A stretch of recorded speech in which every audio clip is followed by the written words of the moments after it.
দিন পাওয়ার পরও এটা থেকে বক্রপথ অবলম্বন করতে পারে একমাত্র কপাল পোড়ারা, ধ্বংসপ্রাপ্তরা। সুতরাং আমরাও আল্লাহর দ্বীনকে এমন ভাবে প্রচার করব। আজকে যেমন মানুষ জানে উজুর ফরজ কয়টা, উজুর সুন্নত কয়টা, একইভাবে নামাজের ফরজ কয়টা, ওয়াজিব কয়টা, সুন্নত কয়টা, মুস্তাহাব কয়টা, এমন ভাবে দ্বীন প্রচার করে দিতে হবে। রাজনীতিবিদরাও জানবে রাজনীতির ফরজ কয়টা, রাজনীতির সুন্নত কয়টা, রাজনীতির ক্ষেত্রে নিষিদ্ধ জিনিস কয়টা। অর্থনীতিবিদরাও জানবে অর্থনীতির ক্ষেত্রে ফরজ কি, ওয়াজিব কি, নিষিদ্ধ জিনিস কি। ব্যবসায়ীরাও জানবে ব্যবসা তো করতে নেমেছে, ব্যবসার ক্ষেত্রে করণীয় কি, বর্জনীয় কি। কৃষকও জানবে, শ্রমিকও জানবে, মজদুরও জানবে, নারীও জানবে, পুরুষও জানবে, শিক্ষিতও জানবে, যে নিজের নাম চেঞ্জ করতে পারে না সেও জানবে। ইসলামের মূল জ্ঞানটাকে এভাবে জাতির সামনে সূর্যের মতো করে স্পষ্ট করে তুলতে হবে।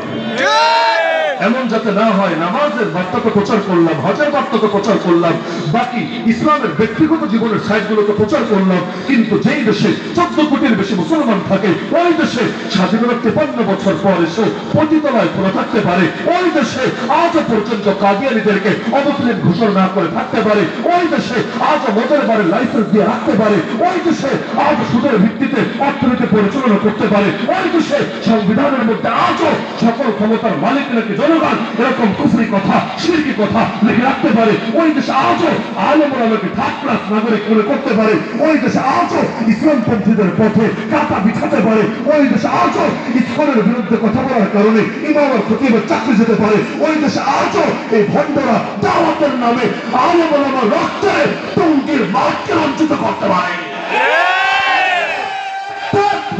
আল্লাহু আকবার, জিন্দাবাদ জিন্দাবাদ, سبيلنا الجهاد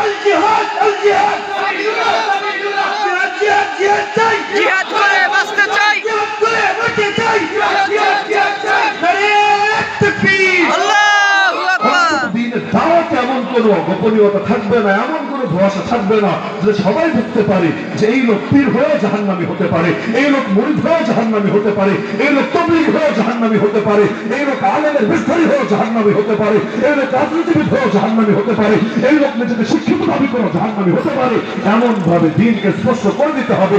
লিয়াহলিকা মান হালাকা আন বাইয়িনা ওয়া ইয়াহইয়া মান হাইয়া আন বাইয়িনা। যারা মরে ওরাও যাতে প্রমাণ সহকারে মরে, যারা জিন্দা থাকার ওরাও যাতে প্রমাণ সহকারে জিন্দা থাকে।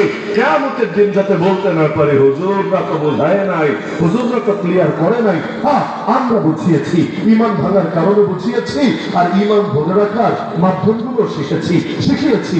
এরপর যদি না মানো, এর দায় আমাদের না, এর দায় তোমাদের। দাওয়াত আসেন, পূর্ণাঙ্গ দাওয়াত দিতে শুরু করি।